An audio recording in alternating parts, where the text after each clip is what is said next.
Chapter 14. Nantucket.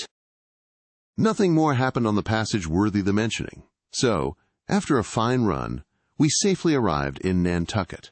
Nantucket! Take out your map and look at it. See what a real corner of the world it occupies? How it stands there, away offshore, more lonely than the Eddystone Lighthouse. Look at it. A mere hillock and elbow of sand. All beach without a background. There is more sand there than you would use in 20 years as a substitute for blotting paper. Some gamesome whites will tell you that they have to plant weeds there. They don't grow naturally, that they import Canada thistles, that they have to send beyond seas for a spile to stop a leak in an oil cask, that pieces of wood in Nantucket are carried about like bits of the True Cross in Rome. That people there plant toadstools before their houses, to get under the shade in summertime, that one blade of grass makes an oasis, 3 blades in a day's walk a prairie, that they wear quicksand shoes, something like Laplander snowshoes. That they are so shut up, belted about, every way enclosed, surrounded and made an utter island of by the ocean, that to their very chairs and tables small clams will sometimes be found adhering, as to the backs of sea turtles. But these extravaganzas only show that Nantucket is no Illinois. Look now at the wondrous traditional story of how this island was settled by the red men. Thus goes the legend.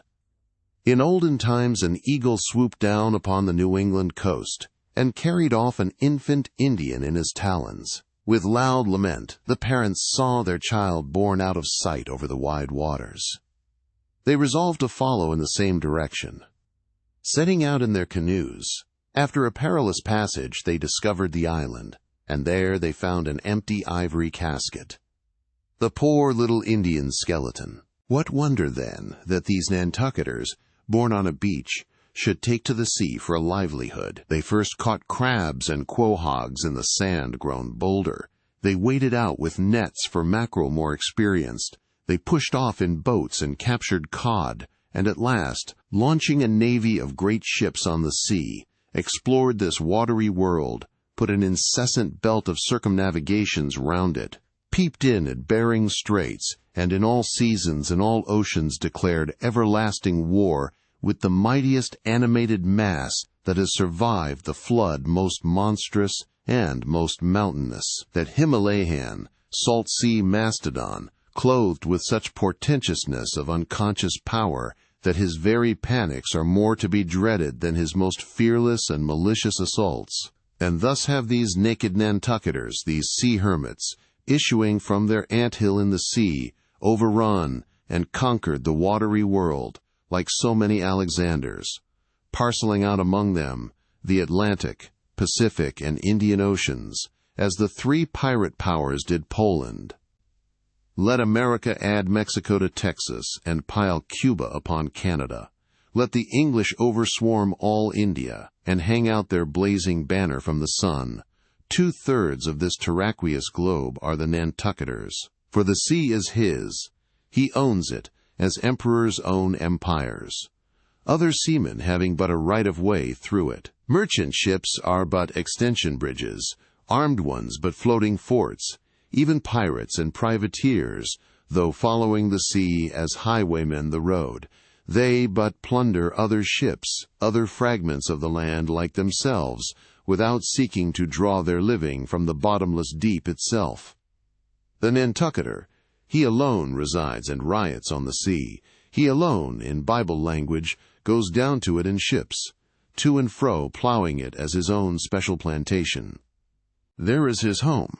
There lies his business, which a Noah's flood would not interrupt, though it overwhelmed all the millions in China. He lives on the sea, as prairie cocks in the prairie. He hides among the waves. He climbs them as chamois hunters climb the Alps. For years he knows not the land, so that when he comes to it at last it smells like another world, more strangely than the moon would to an earthsman. Chapter 15. Chowder. It was quite late in the evening when the little Moss came snugly to anchor, and Queequeg and I went ashore, so we could attend to no business that day, at least none but a supper and a bed. The landlord of the Spouter Inn had recommended us to his cousin, Hosea Hussey, of the Trypots, whom he asserted to be the proprietor of one of the best-kept hotels in all Nantucket, and moreover he had assured us that Cousin Hosea, as he called him, was famous for his chowders. In short, he plainly hinted that we could not possibly do better than try potluck at the Try-Pots. But the directions he had given us about keeping a yellow warehouse on our starboard hand till we opened a white church to the larboard, and then keeping that on the larboard hand till we made a corner 3 points to the starboard, and that done, then asked the first man we met where the place was. These crooked directions of his very much puzzled us at first, especially as, at the outset, Queequeg insisted that the yellow warehouse, our first point of departure, must be left on the larboard hand, whereas I had understood Peter Coffin to say it was on the starboard. However, by dint of beating about a little in the dark, and now and then knocking up a peaceable inhabitant to inquire the way, we at last came to something which there was no mistaking. 2 enormous wooden pots painted black and suspended by asses' ears swung from the crosstrees of an old topmast planted in front of an old doorway. The horns of the crosstrees were sawed off on the other side, so that this old topmast looked not a little like a gallows. Perhaps I was oversensitive to such impressions at the time, but I could not help staring at this gallows with a vague misgiving. A sort of crick was in my neck as I gazed up to the 2 remaining horns. Yes, 2 of them. One for Queequeg and one for me. It's ominous, thinks I. A coffin my innkeeper upon landing in my first whaling port, tombstones staring at me in the whaleman's chapel, and here a gallows, and a pair of prodigious black pots, too. Are these last throwing out oblique hints touching Tophet? I was called from these reflections by the sight of a freckled woman with yellow hair and a yellow gown, standing in the porch of the inn, under a dull red lamp swinging there, that looked much like an injured eye, and carrying on a brisk scolding with a man in a purple woolen shirt. "Get along with ye," said she to the man, "or I'll be combing ye." "Come on, Queequeg," said I. "All right, there's Mrs. Hussey." And so it turned out, Mr. Hosea Hussey being from home, but leaving Mrs. Hussey entirely competent to attend to all his affairs. Upon making known our desires for a supper and a bed, Mrs. Hussey, postponing further scolding for the present, ushered us into a little room, and seating us at a table spread with the relics of a recently concluded repast, turned round to us and said, "Clam or cod?" "What's that about cods, ma'am?" said I, with much politeness. "Clam or cod?" she repeated. "A clam for supper." "A cold clam. Is that what you mean, Mrs. Hussey?" says I. "But that's a rather cold and clammy reception in the winter-time, ain't it, Mrs. Hussey?" But being in a great hurry to resume scolding the man in the purple shirt, who was waiting for it in the entry, and seeming to hear nothing but the word clam, Mrs. Hussey hurried towards an open door leading to the kitchen, and bawling out, "Clam for 2, disappeared. "Queequeg," said I, "do you think that we can make out a supper for us both on one clam?" However, a warm, savory steam from the kitchen served to belie the apparently cheerless prospect before us. But when that smoking chowder came in, the mystery was delightfully explained. Oh, sweet friends, hearken to me. It was made of small, juicy clams, scarcely bigger than hazelnuts, mixed with pounded ship biscuit and salted pork cut up into little flakes, the whole enriched with butter and plentifully seasoned with pepper and salt. Our appetites being sharpened by the frosty voyage, and in particular, Queequeg seeing his favorite fishing food before him, and the chowder being surpassingly excellent, we dispatched it with great expedition, when, leaning back a moment and bethinking me of Mrs. Hussey's clam and cod announcement, I thought I would try a little experiment. Stepping to the kitchen door, I uttered the word cod with great emphasis, and resumed my seat. In a few moments the savory steam came forth again, but with a different flavor, and in good time a fine cod chowder was placed before us. We resumed business, and while plying our spoons in the bowl, thinks one to myself, I wonder now if this here has any effect on the head. What's that stultifying saying about chowder-headed people? But look, Queequeg, ain't that a live eel in your bowl? Where's your harpoon? Fishiest of all fishy places was the Try-Pots, which well deserved its name, for the pots there were always boiling chowders, chowder for breakfast, and chowder for dinner, and chowder for supper, till you began to look for fish bones coming through your clothes. The area before the house was paved with clamshells. Mrs. Hussey wore a polished necklace of codfish vertebra, and Hosea Hussey had his account books bound in superior old shark skin. There was a fishy flavor to the milk, too, which I could not at all account for, till one morning, happening to take a stroll along the beach among some fishermen's boats, I saw Hosea's brindled cow feeding on fish remnants and marching along the sand with each foot in a cod's decapitated head, looking very slipshod, I assure ye. Supper concluded, we received a lamp and directions from Mrs. Hussey concerning the nearest way to bed, but as Queequeg was about to precede me up the stairs, the lady reached forth her arm and demanded his harpoon. She allowed no harpoon in her chambers. Why not, said I. Every true whaleman sleeps with his harpoon, but why not? Because it's dangerous, says she. Ever since young Stiggs, comin' from that unfortunate VGE of his, when he was gone 4 years and a half with only 3 barrels of ile, was found dead in my first floor back with his harpoon in his side. Ever since then I allow no boarders to take sich dangerous weapons in their rooms at night. So Mr. Queequeg, for she had learned his name, I will just take this here iron and keep it for you till morning. But the chowder, clam or cod tomorrow for breakfast, men. Both, says I, and let's have a couple of smoked herring by way of variety. Chapter 16. The Ship. In bed we concocted our plans for the morrow, but to my surprise and no small concern, Queequeg now gave me to understand that he had been diligently consulting Yojo, the name of his black little god.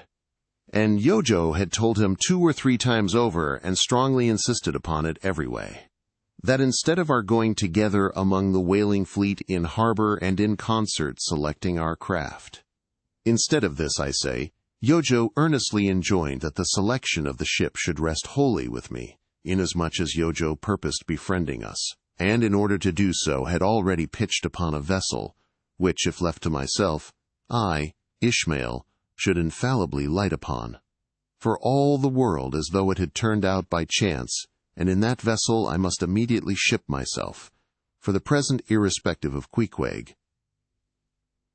I have forgotten to mention that, in many things, Queequeg placed great confidence in the excellence of Yojo's judgment and surprising forecast of things, and cherished Yojo with considerable esteem, as a rather good sort of god, who perhaps meant well enough upon the whole, but in all cases did not succeed in his benevolent designs. Now, this plan of Queequeg's, or rather Yojo's, touching the selection of our craft, I did not like that plan at all. I had not a little relied upon Queequeg's sagacity to point out the whaler best fitted to carry us and our fortunes securely. But as all my remonstrances produced no effect upon Queequeg, I was obliged to acquiesce, and accordingly prepared to set about this business with a determined rushing sort of energy and vigor that should quickly settle that trifling little affair. Next morning early, leaving Queequeg shut up with Yojo in our little bedroom, for it seemed that it was some sort of Lent or Ramadan, or day of fasting, humiliation, and prayer with Queequeg and Yojo that day. How it was I never could find out, for, though I applied myself to it several times, I never could master his liturgies and 39 articles. Leaving Queequeg, then, fasting on his tomahawk pipe, and Yojo warming himself at his sacrificial fire of shavings, I sallied out among the shipping. After much prolonged sauntering and many random inquiries, I learnt that there were 3 ships up for 3 years' voyages, the Devil Dam, the Tit-Bit, and the Pequod. Devil Dam I do not know the origin of. Tit-Bit is obvious. Pequod, you will no doubt remember, was the name of a celebrated tribe of Massachusetts Indians, now extinct as the ancient Medes. You may have seen many a quaint craft in your day, for aught I know. Square-toed luggers, mountainous Japanese junks, butterbox galliots, and what-not. But take my word for it, you never saw such a rare old craft as this same rare old Pequod. She was a ship of the old school, rather small if anything, with an old-fashioned, claw-footed look about her, long-seasoned and weather-stained in the typhoons and calms of all 4 oceans. Her old hull's complexion was darkened like a French grenadier's. who has alike fought in Egypt and Siberia. Her venerable bows looked bearded. Her masts, cut somewhere on the coast of Japan, where her original ones were lost overboard in a gale. Her masts stood stiffly up like the spines of the 3 old kings of Cologne. Her ancient decks were worn and wrinkled, like the pilgrim-worshipped flagstone in Canterbury Cathedral where Becket bled. But to all these her old antiquities were added new and marvelous features, pertaining to the wild business that for more than half a century she had followed. Old Captain Peleg, many years her chief mate before he commanded another vessel of his own, and now a retired seaman and one of the principal owners of the Pequod. This old Peleg, during the term of his chief mateship, had built upon her original grotesqueness and inlaid it all over, with a quaintness both of material and device, unmatched by anything except it be Thorkilhake's carved buckler or bedstead. She was apparelled like any barbaric Ethiopian emperor, his neck heavy with pendants of polished ivory. She was a thing of trophies, a cannibal of a craft, tricking herself forth in the chaste bones of her enemies.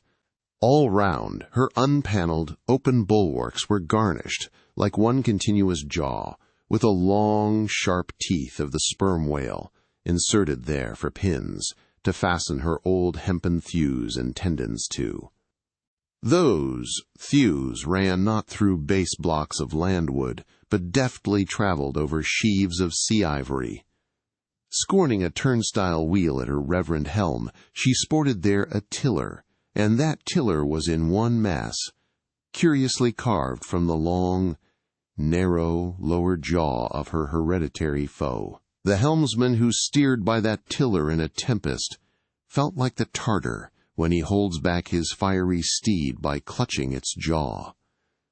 A noble craft, but somehow a most melancholy. All noble things are touched with that. Now when I looked about the quarter-deck for someone having authority in order to propose myself as a candidate for the voyage, at first I saw nobody, but I could not well overlook a strange sort of tent, or rather wigwam, pitched a little behind the main mast.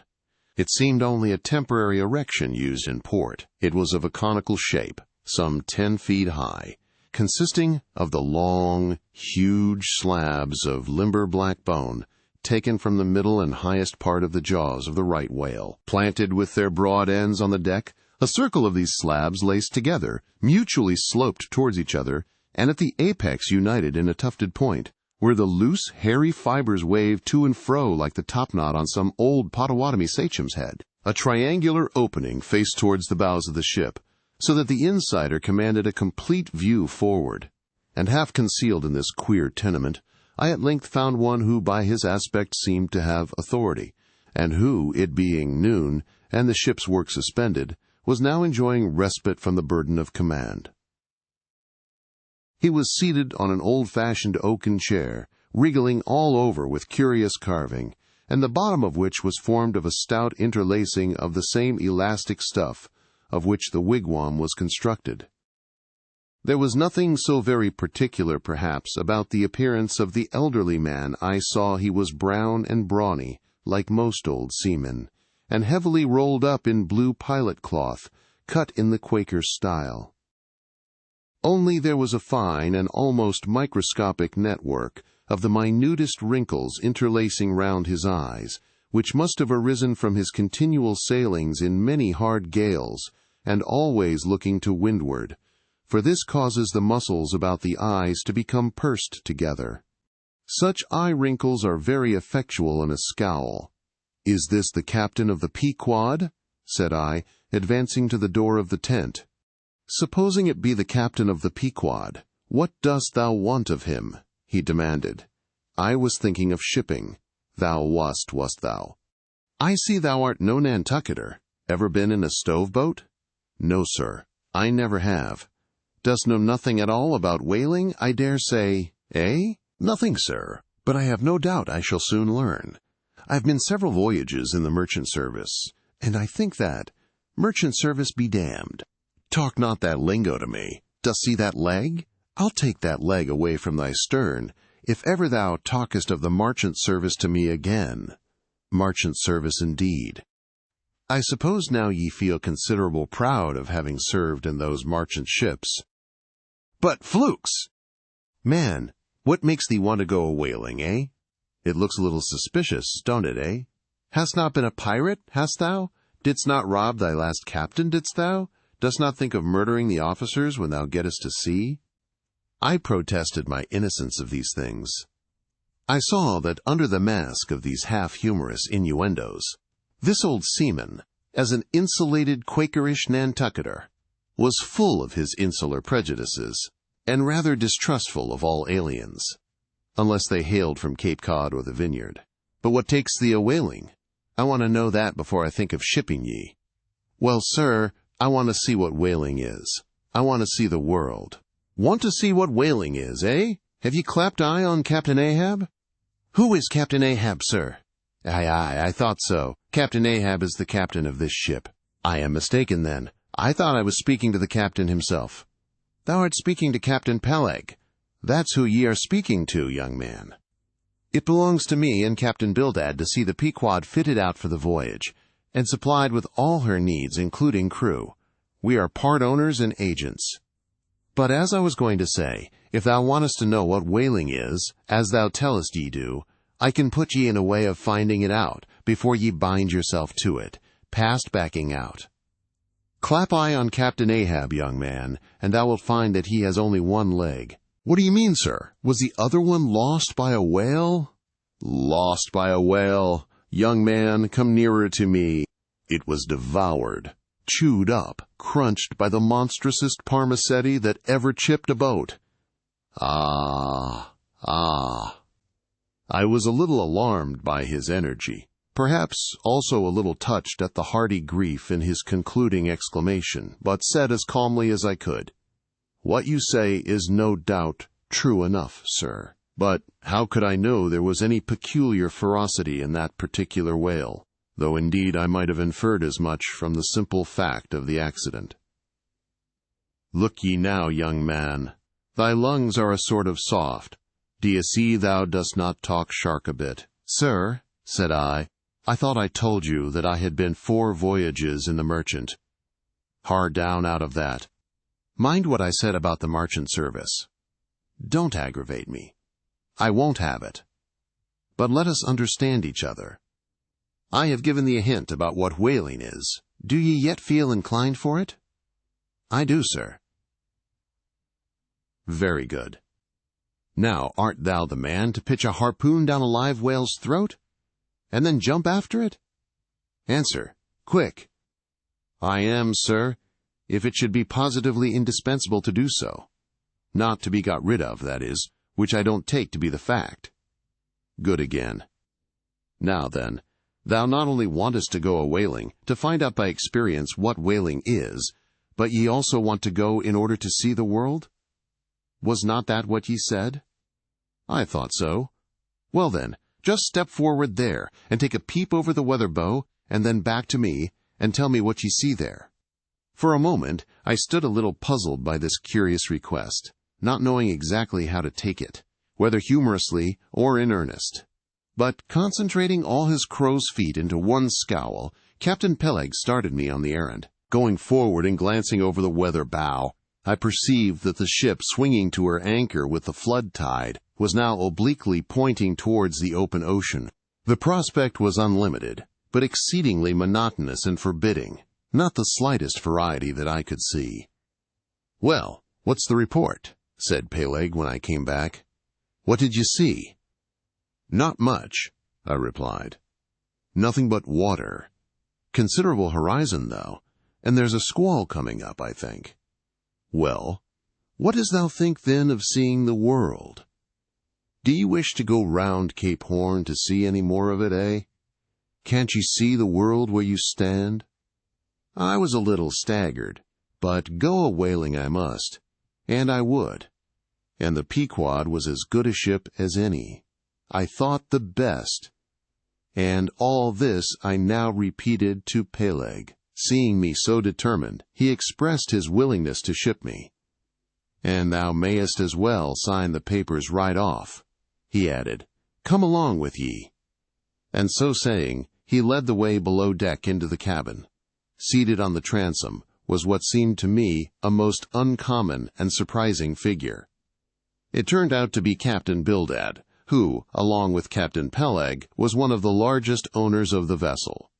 The other shares, as is sometimes the case in these ports, being held by a crowd of old annuitants, widows, fatherless children, and chancery wards, each owning about the value of a timberhead, or a foot of plank, or a nail or two in the ship.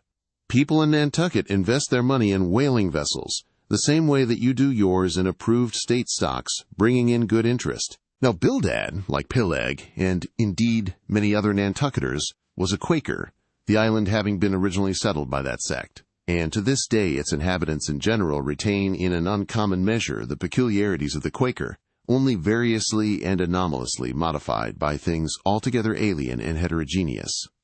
For some of these same Quakers are the most sanguinary of all sailors and whale hunters. They are fighting Quakers. They are Quakers with a vengeance. So that there are instances among them of men who, named with scripture names, a singularly common fashion on the island, and in childhood naturally imbibing the stately dramatic thee and thou of the Quaker idiom. Still, from the audacious daring and boundless adventure of their subsequent lives, strangely blend with these unoutgrown peculiarities 1,000 bold dashes of character, not unworthy a Scandinavian sea king or a poetical pagan Roman.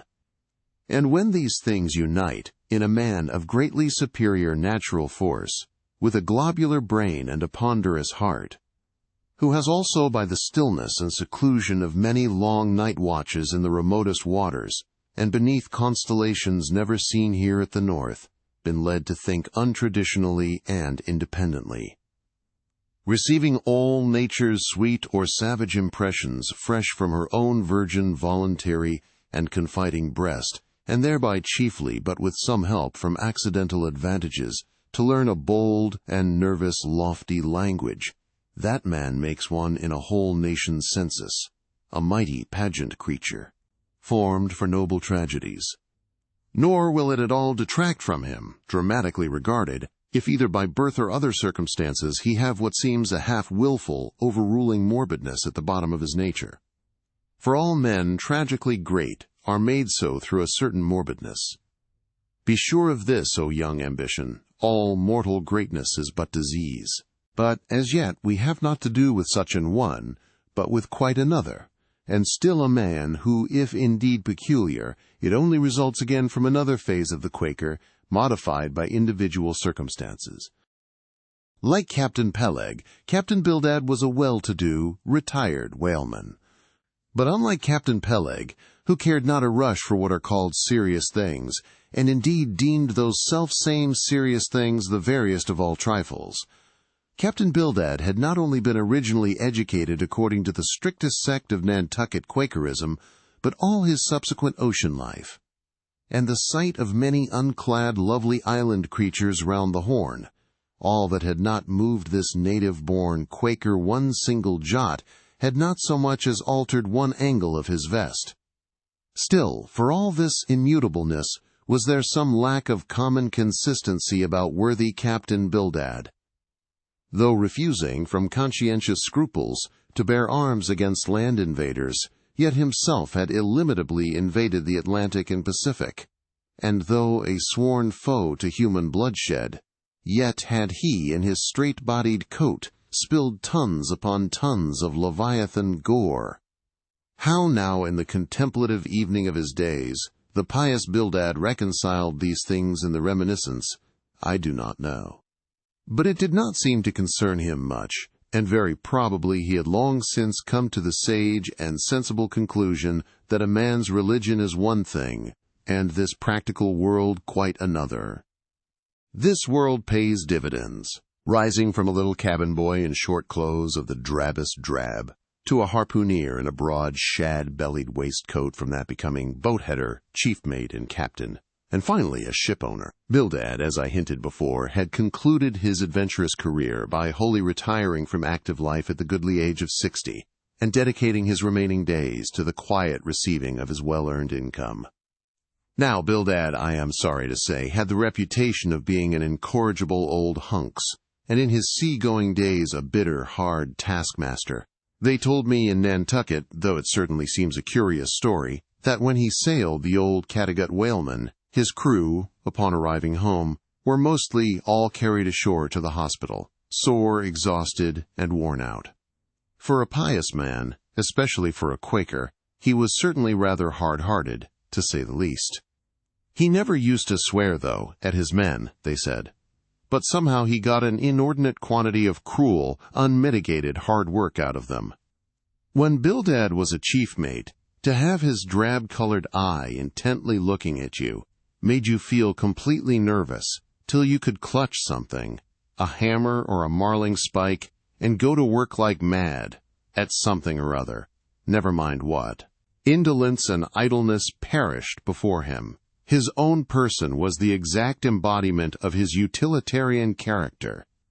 On his long, gaunt body he carried no spare flesh, no superfluous beard, his chin having a soft, economical nap to it, like the worn nap of his broad-brimmed hat. Such, then, was the person that I saw seated on the transom when I followed Captain Peleg down into the cabin. The space between the decks was small, and there, bolt upright, sat old Bildad, who always sat so, and never leaned, and this to save his coat-tails. His broad brim was placed beside him, his legs were stiffly crossed, his drab vesture was buttoned up to his chin, and spectacles on nose, he seemed absorbed in reading from a ponderous volume. "Bildad!" cried Captain Peleg. "At it again, Bildad, eh? Ye have been studying those scriptures now for the last 30 years, to my certain knowledge. How far ye got, Bildad?" As if long habituated to such profane talk from his old shipmate, Bildad, without noticing his present irreverence, quietly looked up, and, seeing me, glanced again, inquiringly towards Peleg. "He says he's our man, Bildad," said Peleg. "He wants to ship." "Dost thee?" said Bildad in a hollow tone, and turning round to me. "I dost," said I unconsciously. He was so intense a Quaker. "What do you think of him, Bildad?" said Peleg. "He'll do," said Bildad, eyeing me, and then went on spelling away at his book, in a mumbling tone quite audible. I thought him the queerest old Quaker I ever saw, especially as Peleg, his friend and old shipmate, seemed such a blusterer. But I said nothing, only looking round me sharply. Peleg now threw open a chest, and drawing forth the ship's articles, placed pen and ink before him, and seated himself at a little table.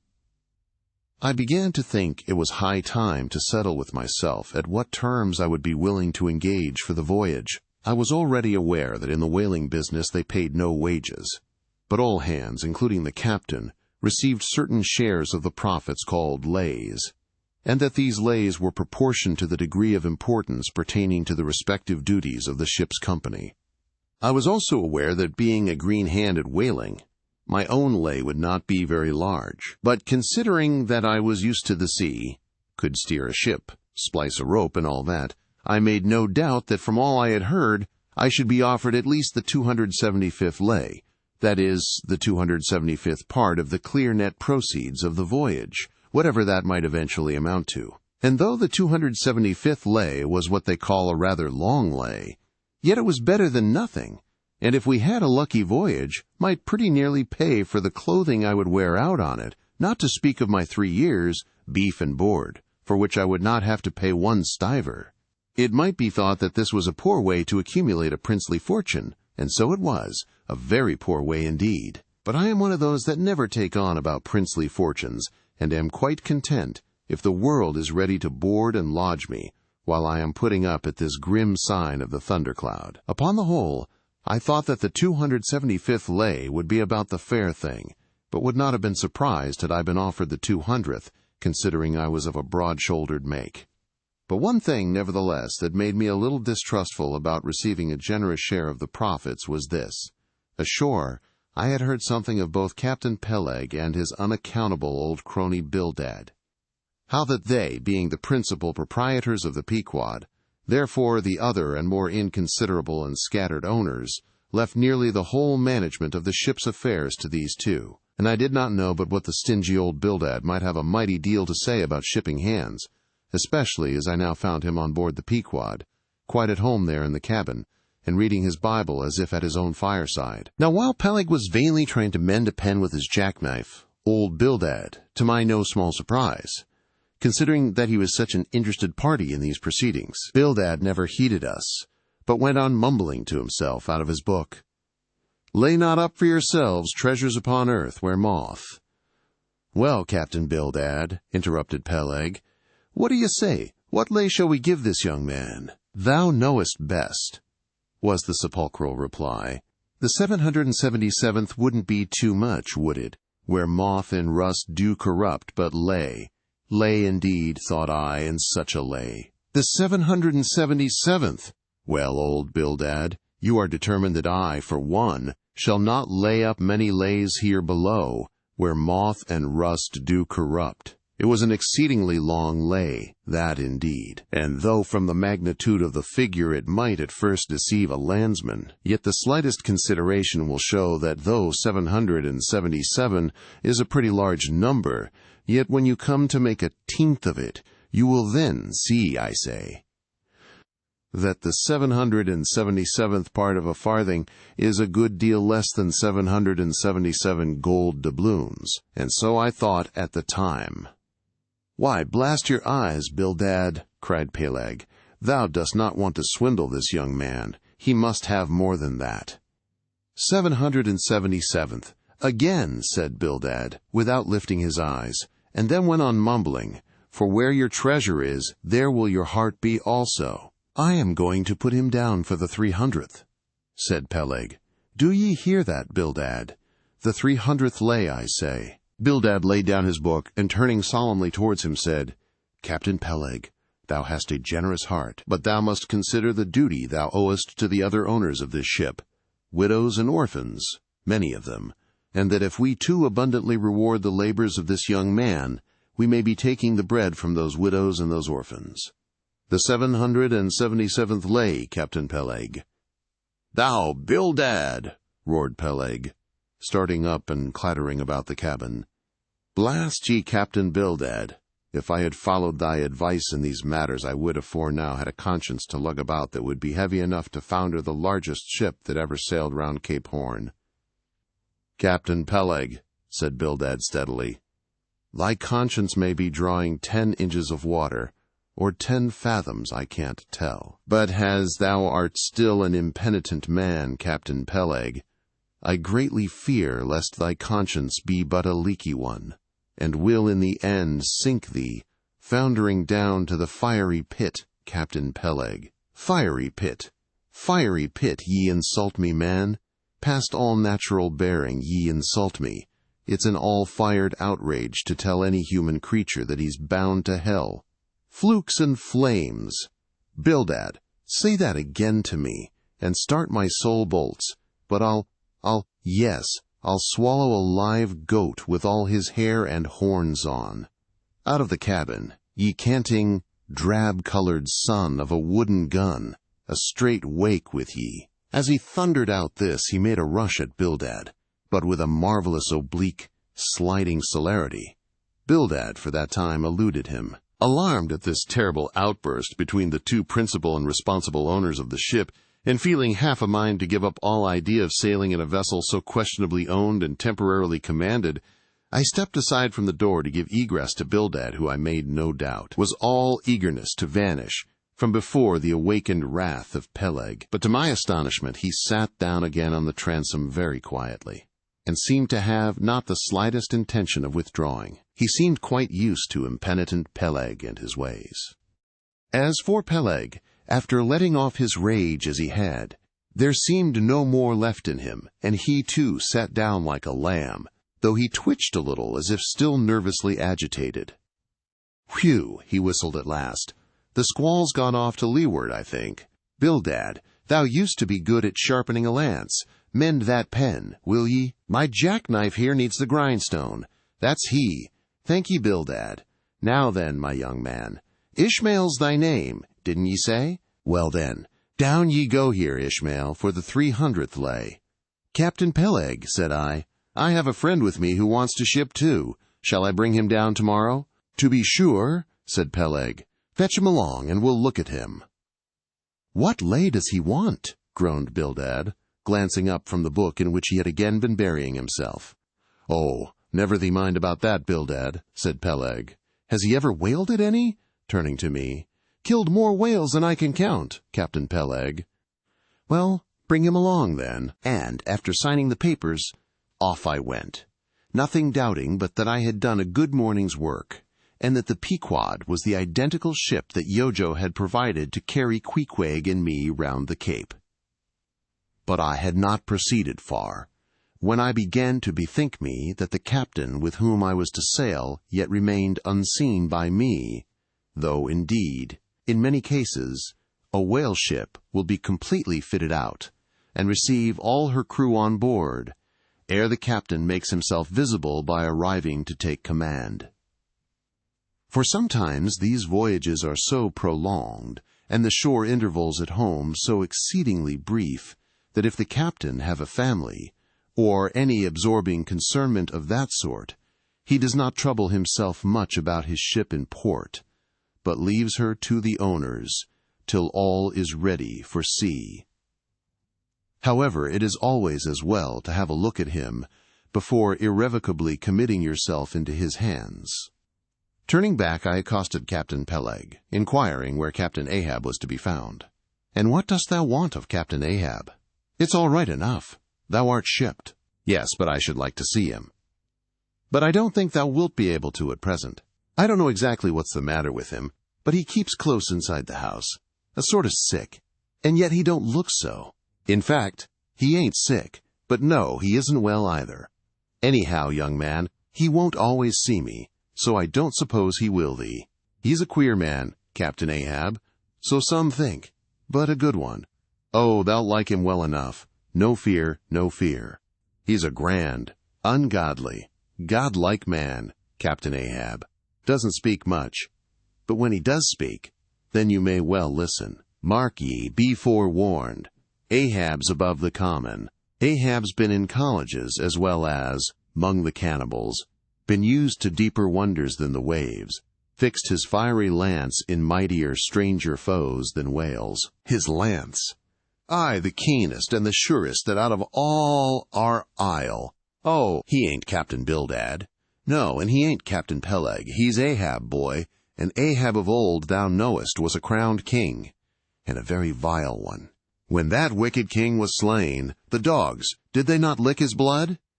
Come hither to me, hither, hither, said Peleg, with a significance in his eye that almost startled me. Look ye, lad, never say that on board the Pequod. Never say it anywhere. Captain Ahab did not name himself. 'Twas a foolish, ignorant whim of his crazy, widowed mother, who died when he was only a 12-month-old. And yet the old squaw Tistig, at Gayhead, said that the name would somehow prove prophetic. And, perhaps, other fools like her may tell thee the same. I wish to warn thee. It's a lie. I know Captain Ahab well. I've sailed with him as mate years ago. I know what he is, a good man, not a pious good man like Bildad, but a swearing good man, something like me, only there's a good deal more of him. Aye, aye. I know that he was never very jolly, and I know that on the passage home he was a little out of his mind for a spell. But it was the sharp shooting pains in his bleeding stump that brought that about, as anyone might see. I know, too, that ever since he lost his leg last voyage by that accursed whale, he's been a kind of moody, desperate moody, and savage sometimes, but that will all pass off. And once for all, let me tell thee and assure thee, young man, it's better to sail with a moody good captain than a laughing bad one. So goodbye to thee, and wrong not Captain Ahab, because he happens to have a wicked name. Besides, my boy, he has a wife, not 3 voyages wedded. A sweet, resigned girl. Think of that. By that sweet girl, that old man has a child. Hold ye, then, there can be any utter, hopeless harm in Ahab? No, no, my lad. Stricken, blasted, if he be, Ahab has his humanities. As I walked away, I was full of thoughtfulness. What had been incidentally revealed to me of Captain Ahab filled me with a certain wild vagueness of painfulness concerning him. And somehow, at the time, I felt a sympathy and a sorrow for him, but for I don't know what, unless it was the cruel loss of his leg. And yet I also felt a strange awe of him, but that sort of awe, which I cannot at all describe, was not exactly awe. I do not know what it was, but I felt it, and it did not disincline me towards him, though I felt impatience at what seemed like mystery in him, so imperfectly as he was known to me then. However, my thoughts were at length carried in other directions, so that, for the present, dark Ahab slipped my mind. Chapter 17. The Ramadan. As Queequeg's Ramadan, or fasting and humiliation, was to continue all day, I did not choose to disturb him till towards nightfall, for I cherish the greatest respect towards everybody's religious obligations, never mind how comical, and could not find it in my heart to undervalue even a congregation of ants worshipping a toadstool, or those other creatures in certain parts of our earth, who, with a degree of footmanism quite unprecedented in other planets, bow down before the torso of a deceased landed proprietor, merely on account of the inordinate possessions yet owned and rented in his name. I say, we good Presbyterian Christians should be charitable in these things, and not fancy ourselves so vastly superior to other mortals, pagans and what not, because of their half-crazy conceits on these subjects. There was Queequeg now, certainly entertaining the most absurd notions about Yojo and his Ramadan. But what of that? Queequeg thought he knew what he was about, I suppose. He seemed to be content, and there let him rest. All our arguing with him would not avail. Let him be, I say, and heaven have mercy on us all, Presbyterians and pagans alike, for we are all somehow dreadfully cracked about the head, and sadly need mending. Towards evening, when I felt assured that all his performances and rituals must be over, I went up to his room and knocked at the door, but no answer. I tried to open it, but it was fastened inside. "Queequeg," said I softly through the keyhole. All silent. "I say, Queequeg, why don't you speak? It's I, Ishmael." But all remained still as before. I began to grow alarmed. I had allowed him such abundant time. I thought he might have had an apoplectic fit. I looked through the keyhole, but the door opening into an odd corner of the room. The keyhole prospect was but a crooked and sinister one. I could only see part of the footboard of the bed and a line of the wall, but nothing more. I was surprised to behold resting against the wall the wooden shaft of Queequeg's harpoon, which the landlady the evening previous had taken from him before our mounting to the chamber. That's strange, thought I, but at any rate, since the harpoon stands yonder, and he seldom or never goes abroad without it, therefore he must be inside here, and no possible mistake. "Queequeg! Queequeg!" All still. Something must have happened. Apoplexy. I tried to burst open the door, but it stubbornly resisted. Running downstairs, I quickly stated my suspicions to the first person I met, the chambermaid. "La, la," she cried. "I thought something must be the matter." I went to make the bed after breakfast, and the door was locked, and not a mouse to be heard. And it's been just so silent ever since. But I thought, maybe you had both gone off and locked your baggage in for safekeeping. "La, la, ma'am. Mistress. Murder. Mrs. Hussey. Apoplexy." And with these cries, she ran towards the kitchen, I following. Mrs. Hussey soon appeared, with a mustard pot in one hand and a vinegar cruet in the other, having just broken away from the occupation of attending to the castors, and scolding her little black boy meantime. "Woodhouse," cried I, "which way to it? Run, for God's sake, and fetch something to pry open the door. The axe! The axe! He's had a stroke, depend upon it." And so saying, I was unmethodically rushing upstairs again empty-handed, when Mrs. Hussey interposed the mustard pot and vinegar cruet, and the entire castor of her countenance. "What's the matter with you, young man? Get the axe! For God's sake, run for the doctor, someone, while I pry it open." "Look here," said the landlady, quickly putting down the vinegar cruet so as to have one hand free. "Look here, are you talking about prying open any of my doors?" And with that, she seized my arm. "What's the matter with you? What's the matter with you, shipmate?" In as calm but rapid a manner as possible, I gave her to understand the whole case. Unconsciously clapping the vinegar cruet to one side of her nose, she ruminated for an instant, then exclaimed, "No, I haven't seen it since I put it there."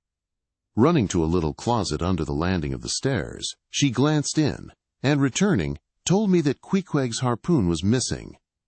"He's killed himself," she cried. "It's unfortunate Stig's done over again. There goes another counterpane. God pity his poor mother. It will be the ruin of my house. Has the poor lad a sister? Where's that girl? There, Betty, go to Snarls the painter, and tell him to paint me a sign with 'No suicides permitted here,' and 'No smoking in the parlor.' Might as well kill both birds at once. Kill! The Lord be merciful to his ghost! What's that noise there? You young man, avast there!" And running up after me, she caught me as I was again trying to force open the door. "I don't allow it. I won't have my premises spoiled. Go for the locksmith. There's one about a mile from here. But avast!" Putting her hand in her side pocket. "Here's a key that'll fit, I guess. Let's see." And with that, she turned it in the lock. But, alas, Queequeg's supplemental bolt remained unwithdrawn within. "Have to burst it open," said I, and was running down the entry a little for a good start, when the landlady caught at me, again vowing I should not break down her premises. But I tore from her, and with a sudden bodily rush, dashed myself full against the mark. With a prodigious noise, the door flew open, and the knob, slamming against the wall, sent the plaster to the ceiling. And there, good heavens, there sat Queequeg, altogether cool and self-collected, right in the middle of the room, squatting on his hams and holding Yojo on top of his head. He looked neither one way nor the other way, but sat like a carved image with scarce a sign of active life. "Queequeg," said I, going up to him. "Queequeg, what's the matter with you?" "He ain't been a-sittin' so all day, has he?" said the landlady. But all we said, not a word could we drag out of him. I almost felt like pushing him over, so as to change his position, for it was almost intolerable. It seemed so painfully and unnaturally constrained, especially as in all probability he had been sitting so for upwards of 8 or 10 hours, going too, without his regular meals. "Mrs. Hussey," said I, "he's alive at all events, so leave us if you please, and I will see to this strange affair myself." Closing the door upon the landlady, I endeavored to prevail upon Queequeg to take a chair, but in vain. There he sat, and all he could do, for all my polite arts and blandishments, he would not move a peg, nor say a single word, nor even look at me, nor notice my presence in the slightest way. I wonder, thought I, if this can possibly be a part of his Ramadan. Do they fast on their hams that way in his native island? It must be so. Yes, it's part of his creed, I suppose. Well then, let him rest. He'll get up sooner or later, no doubt. It can't last forever, thank God, and his Ramadan only comes once a year, and I don't believe it's very punctual then. I went down to supper. After sitting a long time, listening to the long stories of some sailors who had just come from a plum-pudding voyage, as they called it, that is, a short whaling voyage in a schooner or brig, confined to the north of the line, in the Atlantic Ocean only. After listening to these plum-puddingers till nearly 11 o'clock, I went upstairs to go to bed, feeling quite sure by this time Queequeg must certainly have brought his Ramadan to a termination. But no, there he was just where I had left him. He had not stirred an inch. I began to grow vexed with him. It seemed so downright senseless and insane to be sitting there all day and half the night on his hams in a cold room holding a piece of wood on his head. "For heaven's sake, Queequeg, get up and shake yourself. Get up and have some supper. You'll starve. You'll kill yourself, Queequeg." But not a word did he reply. Despairing of him, therefore, I determined to go to bed and to sleep.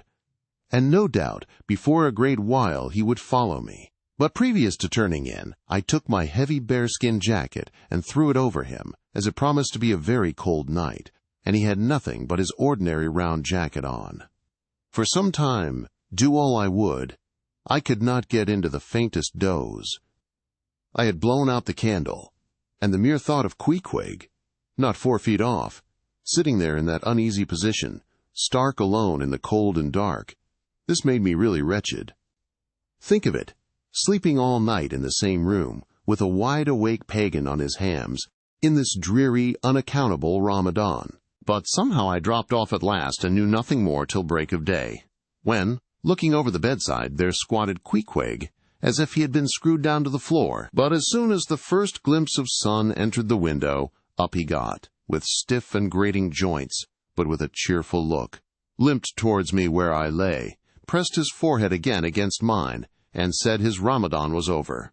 Now, as I before hinted, I have no objection to any person's religion, be it what it may, so long as that person does not kill or insult any other person, because that other person don't believe it also. But when a man's religion becomes really frantic, when it is a positive torment to him, and, in fine, makes this earth of ours an uncomfortable inn to lodge in, then I think it high time to take that individual aside and argue the point with him.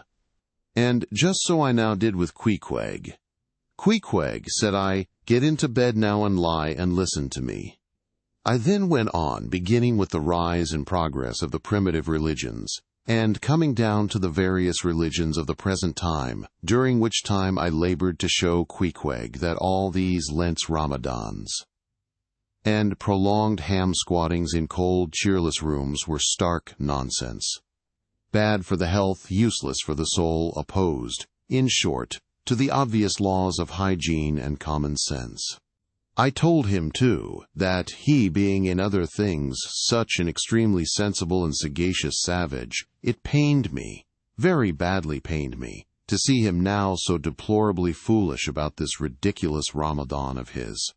Besides, argued I, fasting makes the body cave in, hence the spirit caves in, and all thoughts born of a fast must necessarily be half-starved. This is the reason why most dyspeptic religionists cherish such melancholy notions about their hereafters. In one word, Queequeg, said I, rather digressively, hell is an idea first born on an undigested apple dumpling, and since then perpetuated through the hereditary dyspepsias nurtured by Ramadans. I then asked Queequeg whether he himself was ever troubled with dyspepsia, expressing the idea very plainly, so that he could take it in. He said no, only upon one memorable occasion. It was after a great feast given by his father, the king, on the gaining of a great battle wherein 50 of the enemy had been killed by about 2 o'clock in the afternoon, and all cooked and eaten that very evening. No more, Queequeg, said I, shuddering. That will do. For I knew the inferences without his further hinting them. I had seen a sailor who had visited that very island, and he told me that it was the custom, when a great battle had been gained there, to barbecue all the slain in the yard or garden of the victor. And then, one by one, they were placed in great wooden trenchers and garnished round like a pilau, with breadfruit and coconuts, and with some parsley in their mouths, were sent round with the victor's compliments to all his friends, just as though these presents were so many Christmas turkeys. After all, I do not think that my remarks about religion made much impression upon Queequeg, because, in the first place, he somehow seemed dull of hearing on that important subject, unless considered from his own point of view, and, in the second place, he did not more than 1/3 understand me, couch my ideas simply as I would, and, finally, he no doubt thought he knew a good deal more about the true religion than I did.